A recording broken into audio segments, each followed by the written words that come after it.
channel. Today we are going to see variable mass problems, and this is related with the Newton's second law of motion.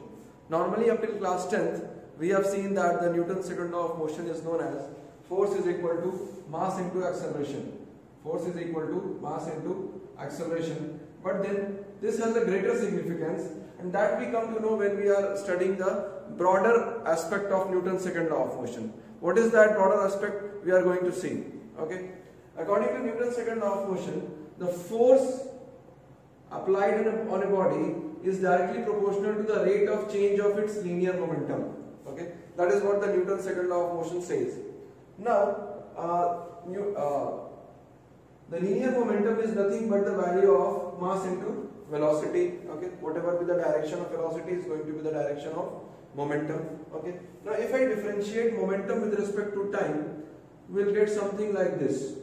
Okay, m and v are two different quantities, so we are going to use the product rule of differentiation in mathematics. So it is going to be m times dv upon dt plus v times dm upon dt. Okay, so that is always valid expression of Newton's second law of motion, that F is equal to m dv upon dt plus v times dm upon dt. This expression is always valid and always correct. But in normal cases what happens? The mass does not vary, the mass remains constant, and when something is constant, let's say when mass is constant, what happens? The differentiation of anything which is constant is going to be 0, and that is why in normal cases we make this term as 0, and we call it F is equal to m times this dv upon dt is acceleration. So that is the expression for Newton's second law of motion.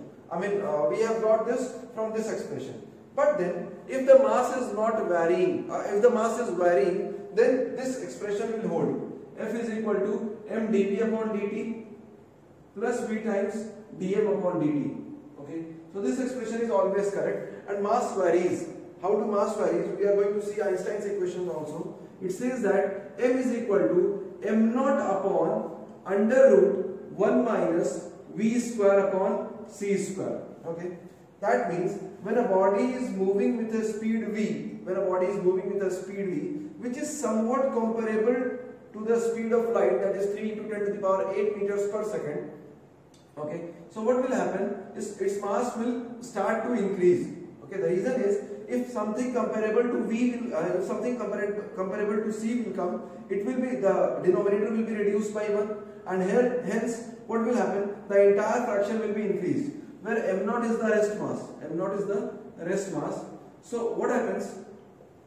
If something starts to move with a velocity which is somewhat comparable with the speed of light, then its mass will increase. Okay, so that is the case of increase in mass or decrease in mass or change in mass, where the mass is not constant. Now we are going to see what this problem is telling us. Okay, we are going to solve this problem. Again we will be using the same formula. F is equal to m dv upon dt plus v times dm upon dt. Okay, so in this question it is saying that the sand is being dropped on a conveyor belt at the rate of m kg per second. So there is a kind of conveyor belt. Okay, this is your conveyor belt, and the sand is pouring down. Okay, so obviously what will happen? If the amount of sand coming on it is increasing, obviously the velocity will decrease. But then in order to keep the velocity constant, we will have to apply some force, because the mass of the sand on this conveyor belt is increasing. Let's say this conveyor belt is moving in this direction. So this conveyor belt is moving in this direction. So the amount of sand is gradually increasing, and the rate of increase of that sand on the conveyor belt is given as m kgs per second. That means I can write down the data provided in the question, that dm upon dt is equal to m, which is the data, and the unit is going to be kg per second. Every second m kg mass of sand is being added on the conveyor belt. Okay, now you have to calculate the force. Such that the belt has to move with a constant velocity. That means v is equal to constant, and that v is given as v only. Okay, that velocity should be v. I mean, you have to calculate the force applied such that even if the sand is pouring down at a constant rate of m kgs per second, then what should be the force applied on this conveyor belt, or what should be the force such that it moves with a constant velocity? Okay, it doesn't deaccelerate, or it doesn't change its speed. Okay, so we'll use the expression F is equal to m times dv upon dt plus v times dm upon dt. Okay, now what happens? Since v is constant, so dv upon dt will be 0. It has to move with a constant velocity with no acceleration. Okay, now you can see, normally we say that when the acceleration is 0, force is also 0, but then this is not correct in case of variable mass problem. That acceleration, that force could be changed in order to, that force could be in the compensation of change of mass. That is what we are doing in this particular problem. So F is equal to m times dv upon dt plus v times dm upon dt. Now what happens? This v dm upon dt is nothing but the force. So we have to let it move with the velocity v, and dm upon dt is given as m. So that is the force, that is the magnitude of force required to move this particular conveyor belt with a constant velocity. Having said that, the sand is being poured at a constant rate of m kgs per second. I hope this is clear. Let's move to the next question. Yes, so in this question, it is given that a conveyor belt drops sand in the form of a conical pile whose radius is always twice its height. Okay, let us draw the conical pile. So this is the conical pile, the pile of sand.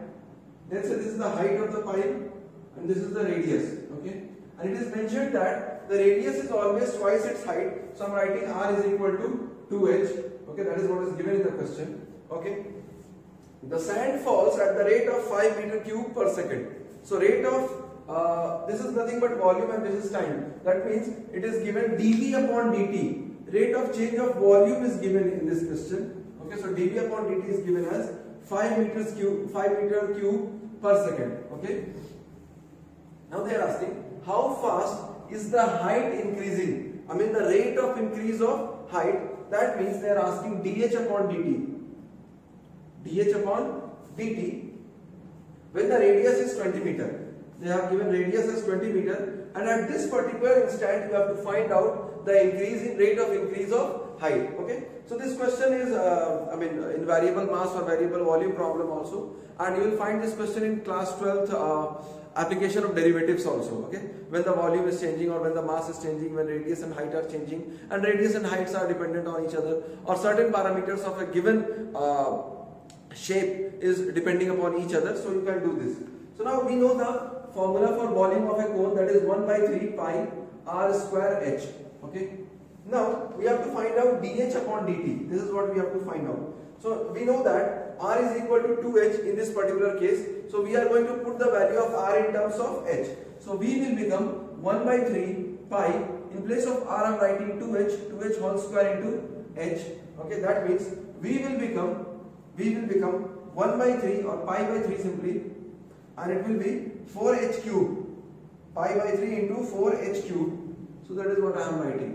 Okay, now we have to find out dh upon dt. Let us differentiate this. So it will become dv upon dt is equal to pi 3 4, all are constants, so I am writing 4 pi by 3 into ddt of h cube, ddt of h cube. Okay, now dv upon dt will become 4 pi by 3 into differentiation of h cube with respect to t will become 3h square d dx of x to the power n is equal to n into x to the power n minus 1. Okay, and h remains, so again that differentiation will be dh upon dt. Okay, now you have to find out the value of dh upon dt when the radius is 20 meters. When the radius is 20 meters, that means 20 meters is equal to 2h, because radius is 20 meters, or I can say h is equal to 10 meters at this particular height. When the height is 10 meters, the radius will be 20 meters. That is how the setup is given in the question. So when the height is 10 meters, at that time you have to find out the rate of change of height. Change of height with respect to time. Okay. So now we just have to put the values. So dv upon dt is 5. It is going to be 3 will get cancelled. 4 pi into h square is 100. 10 square is 100 into dh upon dt. So this will become dh upon dt is equal to 5 upon 400. 100 into 4, 400 pi. Or you can write the value of change of height with respect to time such that at an instant when the height is 10 meter or the radius is 20 meter is going to be 5 8 ja 40. So that is 1 upon 80 pi. 1 upon 80 pi. Yeah, this is the right answer. Okay, so that is how the height is changing. Okay. Similarly, if mass is depending upon something, acceleration is depending upon something. So these all kind of problems are useful when a particular parameter is depending upon some other parameter, and we have got a formula for something. Okay, so simply we can use the formula and put the values or replace the values in accordance with the dependence that is given in the question. For example, it was given say r is equal to 2h. Okay, so we can use that particular dependence and we can find out the value of rate of change of any parameter with respect to time. Okay.